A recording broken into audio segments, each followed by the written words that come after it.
नमस्कार मित्रों, आज हम आपको सुनाने जा रहे हैं भगवान सत्यनारायण की व्रत कथा। श्रद्धा भक्ति भाव से श्रवण करें।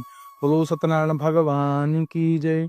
एक समय की बात है, नैमिषारण्य तीर्थ में शौनक आदि 88,000 ऋषियों ने श्री सूत जी से पूछा, हे प्रभु, इस कलयुग में वेद विद्या रहित मनुष्य को प्रभु भक्ति किस प्रकार मिलती है तथा उनका उद्धार कैसे होता है। हे मुनि श्रेष्ठ, कोई ऐसा तप बताइए जिससे थोड़े समय में पुण्य प्राप्त हो जाए और मनोवांछित फल की प्राप्ति हो। इस प्रकार की कथा सुनाने से हम सबकी इच्छा है।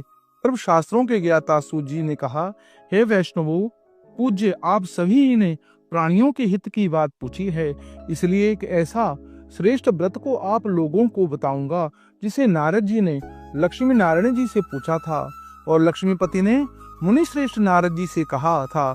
आप सब इसे ध्यान पूर्वक सुनिए। एक समय की बात है, योगीराज नारद जी दूसरों के हित के लिए इच्छा से अनेकों लोकों में घूमते हुए मृत्यु लोक में आ पहुंचे, जहां उन्होंने अनेक योनियों में जन्मे प्राय सभी मनुष्यों को अपने कर्मों द्वारा आने के दुखों से पीड़ित देखा। उनका दुख देख नारद जी सोचने लगे, कैसा यत्न किया जाए जिसके करने से निश्चित रूप से मानव के दुखों का अंत हो जाए। इसी विचार पर मनन करते हुए वे विष्णु लोक में गए। वहां पर देखा कि देवेश भगवान नारायण की स्तुति करने लगे, जिनके हाथ में शंख चक्र गदा और पद्म थे, गले में वरमाला पहने हुए थे। स्तुति करते हुए नारद जी बोले, हे भगवान, आप अत्यंत शक्ति से संपन्न हैं, मन तथा वाणी भी आपको नहीं पा सकती। आपका यदि मध्य न अंत है, निर्गुण स्वरूप सृष्टि के कारण भक्तों के दुखों को दूर करने वाले आपको नमस्कार है। नारद जी की स्तुति सुन भगवान विष्णु बोले, हे मुनि श्रेष्ठ, आपके मन में क्या बात है? आप किस काम के लिए पधारे हैं, उसे निसंकोच कहो। इस पर नारद जी बोले, मृत्यु लोक में अनेक योनियों में जन्मे मनुष्य अपने कर्मों के द्वारा अनेकों दुखों से दुखी हो रहे हैं। हे नाथ, आप मुझ पर दया रखते हुए ये बताइए, जो मनुष्य थोड़े से प्रयास से ही अपने दुखों से कैसे छुटकारा पा सके। श्री नारायण बोले, हे नारद, भक्तों की भलाई के लिए तुमने बहुत अच्छी बात पूछी है, जिनके करने से मनुष्य मोह से छूट जाता है। वह बात मैं कहता हूँ, सुनो।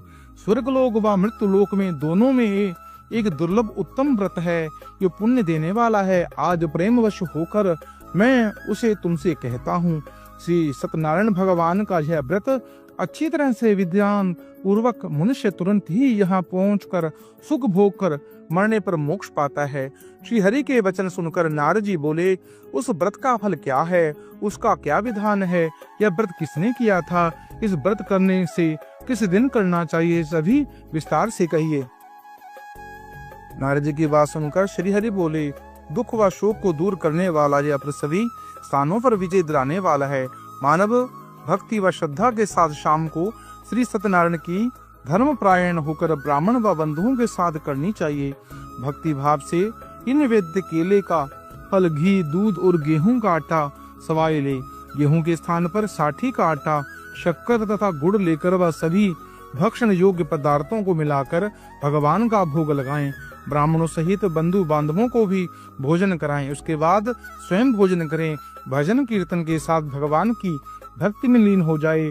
इस तरह सत्यनारायण भगवान का यह व्रत करने पर मनुष्य की सारी इच्छाएं निश्चित रूप से पूरी होती हैं। इस कलिकाल में अर्थात कलयुग में मृत्यु लोक में मोक्ष का यही सरल उपाय बताया गया है। बोलो सत्यनारायण भगवान की जय। अब सुनिए दूसरा अध्याय। सूजी बोले, फिर शिव जिसने पहले समय में इस व्रत को किया था, उसका इतिहास कहता हूँ, ध्यान से सुनो। सुंदर काशीपुरी नगरी में एक अत्यंत निर्धन ब्राह्मण रहता था। भूख प्यास से परेशान वह धरती पर घूमता रहता। ब्राह्मणों से प्रेम करने वाले भगवान ने एक दिन ब्राह्मण का वेश धारण कर उसके पास जाकर बोला, हे विप्र, नित्य दुखी होकर तुम पृथ्वी पर क्यों घूमते हो? दीन ब्राह्मण बोला, मैं निर्धन ब्राह्मण हूँ, भिक्षा के लिए धरती पर घूमता हूँ। हे भगवान, यदि आप कोई उपाय जानते हो तो बताइए। वृद्ध ब्राह्मण कहता है कि सत्यनारायण भगवान मनोवांछित फल देने वाले, इसलिए तुम उनका पूजन करो। इसे करने से मनुष्य सभी दुखों से मुक्त होकर वृद्ध ब्राह्मण आए हैं। सत्यनारायण भगवान का निर्धन उस ब्राह्मण को का व्रत का सारा वृतांत बताकर अंतर ध्यान हो गई। ब्राह्मण मन ही मन सोचने लगा कि जिस व्रत को वृद्ध ब्राह्मण करने को कहे गए हैं मैं उसे जरूर करूंगा। या निश्चय करने के बाद उसे रात में नींद नहीं आई। वह सवेरे उठकर सत्यनारायण भगवान के व्रत का निश्चय कर भिक्षा के लिए चला गया। उस दिन निर्धन ब्राह्मण को भिक्षा में बहुत सा धन प्राप्त हुआ, जिससे उसने बंधु बांधवों के साथ मिलकर श्री सत्यनारायण भगवान का व्रत संपन्न किया। भगवान सत्यनारायण का व्रत संपन्न करने के बाद वह निर्धन ब्राह्मण सभी दुखों से छूट गया और अनेक प्रकार की संपत्तियों से युक्त हो गया। उसी प्रकार यह ब्राह्मण हर माह इस व्रत को करने लगा। इस तरह सत्यनारायण भगवान के व्रत को जो मनुष्य करेगा सभी प्रकार के पापों से छूटकर मोक्ष को प्राप्त करेगा। जो मनुष्य इस व्रत को करेगा वह सभी दुखों से मुक्त हो जाएगा। सूत जी बोले, इस तरह से नारद जी से नारायण भगवान ने कहा, सत्यनारायण भगवान का व्रत जो मैंने तुमसे कहा है विप्रो, मैं अब और क्या कहूँ। ऋषि बोले, हे मुनीश्वर, संसार में उस विप्र को सुनकर और किस किस ने इस व्रत को किया, हम सब यह बात को सुनना चाहते हैं। उसके लिए हमारे मन में श्रद्धा का भाव है। सूत जी बोले, हे मुनियों, जिस जिस इस व्रत को किया है वह सब सुनो। एक समय वही विप्र धन व ऐश्वर्य के अनुसार अपने बंधु बांधवों के साथ इस व्रत को करने के लिए तैयार हुआ। उसी समय एक लकड़ी बेचने वाला बूढ़ा आदमी आया और लकड़ियां बाहर रखकर अंदर ब्राह्मण के घर गया। प्यास से दुखी होकर वह लकड़हारा उनको व्रत करते देखा। विप्र को नमस्कार करके पूछने लगा, आप यह क्या कर रहे हैं तथा इसे करने में क्या फल है, कृपया मुझे भी बताइए। ब्राह्मण ने कहा, सब मनोकामनाओं को पूरा करने वाला यह सत्यनारायण भगवान का व्रत है। इनकी कृपा से ही मेरे घर में धन धान्य आदि की वृद्धि हुई है। विप्र से सत्यनारायण भगवान के व्रत बारे में जानकर लकड़हारा बहुत ही प्रसन्न हुआ। चरणामृत लेकर वह प्रसाद खाने के बाद वह अपने घर गया। लकड़हारे ने अपने मन में संकल्प किया कि आज लकड़ी बेचने से जो धन प्राप्त होगा उसी से श्री सत्यनारायण भगवान का उत्तम व्रत करूंगा। मन में इस विचार को लेकर बूढ़ा आदमी सिर पर लकड़ियां रखकर उस नगर में बेचने गया जहां धनी लोग ज्यादा रहते थे। उस नगर में उसे अपनी लकड़ियों का दाम पहले से 4 गुना अधिक प्राप्त हुआ। बूढ़ा प्रसन्नता के साथ दाम लेकर केले के शक्कर, घी, दूध, दही और गेहूं का आटा लेकर सत्यनारायण भगवान के व्रत की अन्य सामग्री लेकर अपने घर आया, जहां उसने अपने बंधु बांधवों को बुलाकर विधि विधान से सत्यनारायण भगवान का पूजन व्रत किया। इस व्रत के प्रभाव से वह बूढ़ा लकड़हारा धन पुत्र आदि से युक्त होकर संसार के समस्त सुख और भोग अंत में काल में वैकुंठ धाम को चला गया। बोलो सत्यनारायण भगवान की जय। अब सुनिए तीसरा अध्याय। सूत जी बोले, हे श्रेष्ठ मुनियों, अब आगे की कथा कहता हूँ। पहले समय में उल्कामुख नाम का एक बुद्धिमान राजा था। वह सत्य वक्ता और जितेंद्रिय था। प्रतिदिन देव स्थानों पर जाता और निर्धों को धन देकर उनके कष्ट को दूर करता था। उनकी पत्नी कमल के समान मुख वाली तथा सती साध्वी थी। भद्रशील नदी के तट पर उन दोनों ने श्री सत्यनारायण भगवान का व्रत किया। उसी समय साधु नाम का एक वैश्य आया। उसके पास व्यापार करने के लिए बहुत सा धन भी था। राजा को व्रत करते देखकर वह विनय भाव से पूछने लगा, हे राजन, भक्ति भाव से पूर्ण होकर आप क्या कर रहे हैं? मैं सुनने की इच्छा रखता हूँ, तो आप मुझे बताइए। राजा बोला, हे साधु, आपने बंधु बांधवों के साथ पुत्र आदि की प्राप्ति के लिए एक महाशक्तिमान श्री सत्यनारायण भगवान का व्रत व पूजन कर रहा हूँ। राजा की वचन सुनकर साधु आदर से बोला, राजन, मुझे इस व्रत का सारा विधान कहिए। उसके कथानुसार मैं भी इस व्रत को करूंगा। मेरी भी संतान नहीं है और इस व्रत को करने से निश्चय रूप से मुझे संतान की प्राप्ति होगी।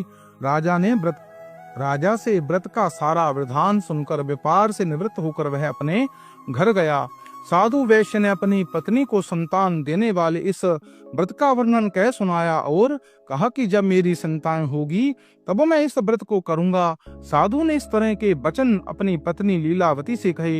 एक दिन लीलावती पति के साथ आनंदित हो संसार का अधिक धर्म में प्रवृत्त होकर सत्यनारायण भगवान की कृपा से गर्भवती हो गई। 10वें महीने में उसे गर्भ से एक सुंदर कन्या का जन्म लिया। दिनों दिन वह ऐसे बढ़ने लगी जैसे शुक्ल पक्ष का चंद्रमा बढ़ता है। माता पिता ने अपनी कन्या का नाम कलावती रखा। एक दिन लीलावती ने मीठे शब्दों में अपने पति को याद दिलाया कि आपने सत्यनारायण भगवान के जिस व्रत को करने का संकल्प लिया था उसे करने का समय आ गया है, आप इस व्रत को करिए। साधु बोला, हे विप्रिया, इस व्रत को मैं उनके विवाह पर करूंगा। इस प्रकार अपनी पत्नी को आश्वासन देकर वह नगर को चला गया। कलावती के घर में रहकर दिनों दिन बढ़ने लगी। साधु ने इस बार नगर में अपनी कन्या को सखियों के साथ देखा तो तुरंत ही दूत को बुलाया और कहा, मेरी कन्या के योग्य वर देख कर आओ। साधु की बात सुनकर दूत कंचन नगर में पहुंचा। वहां पर देखभाल कर लड़की के योग्य वणिक पुत्र को ले आया। योग्य लड़के को देखकर साधु ने बाधु बंधुओं के साथ अपनी पुत्री का विवाह करा दिया।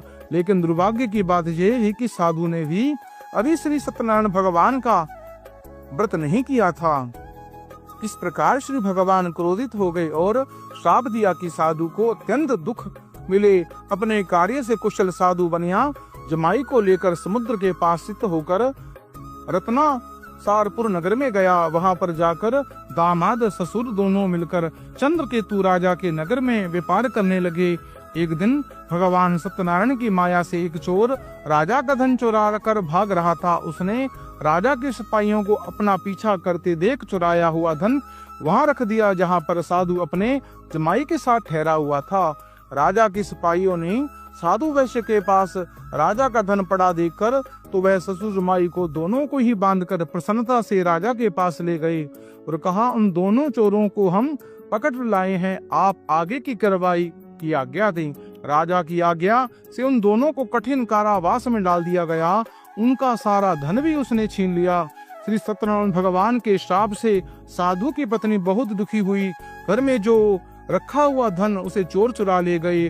शारीरिक तथा मानसिक पीड़ा व भूख प्यास से अति दुखी होकर अन्न की चिंता में कलावती एक ब्राह्मण के घर आई, जहाँ उसने श्री सत्यनारायण भगवान का व्रत देखा, फिर कथा भी सुनी। वह प्रसाद ग्रहण कर रात को घर वापस आई। माता ने कलावती से पूछा, हे पुत्री, अब तक तुम कहाँ थी? तेरे मन में क्या है? कलावती ने अपनी माता से कहा, हे माता, मैंने एक ब्राह्मण के घर में श्री सत्यनारायण भगवान का व्रत देखा। कन्या के वचन सुनकर लीलावती भगवान के पूजन की तैयारी करने लगी। लीलावती ने घर व बंधुओं सहित सत्यनारायण भगवान का पूजन किया और उनसे वर मांगा कि मेरा पति तथा जमाई शीघ्र घर आ जाएं। साथ ही यह भी प्रार्थना की हम सब का अपराध क्षमा करे। श्री सत्यनारायण भगवान के इस व्रत से संतुष्ट हो गए और राजा चंद्रकेतु को स्वप्न में दर्शन देकर कहा, हे राजन, तुम दोनों वैश्यों को छोड़ दो और तुमने जो उनका धन लिया है उसे वापस दे दो। अगर तुमने ऐसा नहीं किया तो मैं तुम्हारे धन व राज्य का संतान सविकान को नष्ट कर दूंगा। राजा को यह सब कहकर भगवान अंतर ध्यान हो गए। प्रातः काल सभा में राजा ने अपना सपना सुनाया। फिर बोला, हे वणिक पुत्रों, को जो कैद से मुक्त कर सभा में लाओ। दोनों ने आते ही राजा को प्रणाम किया। राजा मीठी वाणी से बोला, हे महान भावो, भाग्यवश ऐसा कठिन दुख तुम्हें प्राप्त हुआ, लेकिन अब तुम कोई भय नहीं है। ऐसा कहकर राजा ने दोनों को नए वस्त्र भूषण भी पहनाए। जितना धन उनका लिया था उसे दुगना धन वापस कर दिया। दोनों वैश्य अपने घर को चल दिए। बोलो सत्यनारायण भगवान की जय। अब आगे की कथा सुने। सूजी बोले, वैश्य ने मंगलवार कर अपनी यात्रा आरंभ की और अपने नगर की ओर चल दिया। उसके थोड़ी दूर आगे चलने पर एक दंडी वेशधारी श्री सत्यनारायण भगवान ने उससे पूछा, वे साधु, तेरी नाव में क्या है? अभिमानी वणिक हंसता हुआ बोला, दंडी, आप क्यों पूछते हो? क्या धन लेने की इच्छा है? मेरी नाव में तो बेल व पत्ते भरे हुए हैं। वैश्य के कठोर वचन सुनकर भगवान बोले, तुम्हारा वचन सत्य हो। दंडी ऐसे वचन कहकर वहां से दूर चले गए। कुछ दूरी पर समुद्र के किनारे कुछ दूर जाकर समुद्र के किनारे बैठ गए। दंडी के जाने के बाद साधु वैश्य ने नित्य क्रिया के पश्चात नाव को ऊंचे उठते देखा तो अचंबा माना गया और नाव में बेल पत्ते आदि देखकर वह मूर्छित हो गया, जमीन पर गिर पड़ा। मूर्छित खुलने पर वह अत्यंत शोक में डूब गया। तब उसका दामाद बोला कि आप शोक न मनाएं, वह दंडी का श्राप है, इसलिए हमें उनकी शरण में जाना चाहिए, तभी हमारी कामना पूरी होगी। दामाद की यह बात सुनकर वह दंडी के पास पहुंचा और अत्यंत भक्ति भाव से नमस्कार कर कर बोला, मैंने आपसे जो जो असत्य वचन कहे थे उनके लिए मुझे क्षमा प्रदान कीजिए। ऐसा कहकर महान शोकातुर हो रोने लगा। तब दंडी भगवान बोले, हे वणिक पुत्र, मेरी आज्ञा से बार बार तुम्हें ये दुख प्राप्त हो रहा है, तू मेरी पूजा से विमुख हुआ है। साधु बोला, है भगवान, आपकी माया से ब्रह्मा आदि देवता भी आपके रूप को नहीं जानते, तब मैं अज्ञानी कैसे जान सकता हूँ। आप प्रसन्न होइए, अब मैं सामर्थ्य के अनुसार आपकी पूजा करूंगा। मेरी रक्षा करो और पहले के समान नौका में धन भर दें। साधु वैश्य के भक्ति पूर्वक वचन सुनकर भगवान प्रसन्न हो गए और उनकी इच्छा अनुसार वरदान देकर अंतर ध्यान हो गई। ससुर जमाई जब नाव पर आए तो नाव धन से भरी हुई थी। फिर वही अपने अन्य साथियों के साथ सत्यनारायण भगवान का पूजन कर कर अपने नगर को चल दिया। जब नगर के नजदीक पहुंचा तो दूत को घर पर खबर करने के लिए भेज दिया। दूत साधु की पत्नी को प्रणाम कर कर कहता है, मालिक अपने दामाद सहित नगर के निकट आ गए हैं। दूत की बात सुनकर साधु की पत्नी लीलावती ने बड़े हर्ष के साथ सत्यनारायण भगवान का पूजन कर कर अपनी पुत्री कलावती से कहा, मैं अपने पति के दर्शन हो जाती हूँ, तू कार्य पूर्ण कर कर शीघ्र आ जा। माता के ऐसे वचन सुनकर कलावती जल्दी से प्रसाद छोड़कर अपने पति के पास चली गई। प्रसाद की अवज्ञा के कारण श्री सत्यनारायण भगवान रुष्ट हो गए और नाव सहित उसका पति को पानी में डुबो दिया। कलावती अपने पति को वहां न पाकर रोती हुई जमीन पर गिर पड़ी। नौका को डूबा हुआ देख, कन्या को रोता देख साधु दुखी होकर बोला, हे प्रभु, मुझसे तथा मेरे परिवार से जो भूल हुई है उसे क्षमा करें। साधु के दीन वचन सुनकर श्री सत्यनारायण भगवान प्रसन्न हो गए और आकाशवाणी हुई, हे साधु, तेरी कन्या मेरे प्रसाद को छोड़कर आई है, इसलिए उसका पति अदृश्य हो गया है। यदि वह घर जाकर प्रसाद खाकर लौटती है तो उसे उसका पति अवश्य मिलेगा। ऐसी आकाशवाणी सुनकर कलावती घर पहुंचकर प्रसाद ग्रहण करती है, फिर आकर अपने पति के दर्शन करती है। उसके बाद साधु अपने बंधु बांधवों सहित श्री सत्यनारायण भगवान की विधि विधान से पूजन करता है तथा इस लोक में सुख भोग कर वे अंत में स्वर्ग को जाता है। बोलो सत्यनारायण भगवान की। अब आगे की कथा सुनिए। सूजी बोले, ऋषियों में और एक कथा सुनाता हूँ, उसे भी ध्यान पूर्वक सुनो। प्रजा पालन में लीन तुंगध्वज नाम का एक राजा था। उसने भी भगवान का प्रसाद त्याग कर बहुत से दुख समान सहे। एक बार वन में जाकर वन्य पशुओं को मारकर वह बड़ के पेड़ के नीचे आया। वहां उसने ग्वालों को भक्ति भाव से अपने बंधुओं सहित सत्यनारायण भगवान का पूजन करते देखा। अभिमानवश राजा ने उन्हें देखकर भी पूछा, स्थान नहीं गया, ना ही उसने ब्रह्म भगवान को नमस्कार किया। ग्वालों ने राजा को प्रसाद दिया, लेकिन उसने प्रसाद नहीं खाया और प्रसाद वहीं छोड़कर वह अपने नगर को चला गया। जब वह नगर में पहुंचा तो वहां सब कुछ तहस नहस हुआ पाया तो वह शीघ्र ही समझ गया कि सब भगवान ने ही किया है। वह दोबारा ग्वालों के पास पहुंचा और विधि पूर्वक पूजा करके प्रसाद खाया तो सत्यनारायण भगवान की कृपा से सब कुछ पहले जैसा हो गया। दीर्घ काल में सुख भोगने के बाद मरणोपरांत उसे स्वर्गलोक की प्राप्ति हुई। जो मनुष्य परम दुर्लभ इस व्रत को कहेगा तो उसका भगवान सत्यनारायण की अनुकंपा उसे धन धान्य की प्राप्ति होगी। निर्धन धनी हो जाता है और भय मुक्त होकर जीवन जीता है। संतानहीन मनुष्य को संतान सुख मिलता है और सारे मनोरथ पूर्ण होने पर मानव अंत काल में वैकुंठ धाम को जाता है। सूजी बोले, जिन्होंने पहले इस व्रत को किया था वह सारे दूसरे जन्म की कथा कहता हूँ। वृद्ध सतानंद ब्राह्मण ने सुदामा का जन्म लेकर मोक्ष की प्राप्ति की। लकड़हारे ने अगले जन्म में निषाद बनकर मोक्ष प्राप्त किया। उल्का मुख नाम का राजा दशरथ होकर बैकुंठ गया। साधु नाम वैश्य जो मोरध्वज बनकर अपने पुत्र को आरे से चीरकर मोक्ष प्राप्त किया।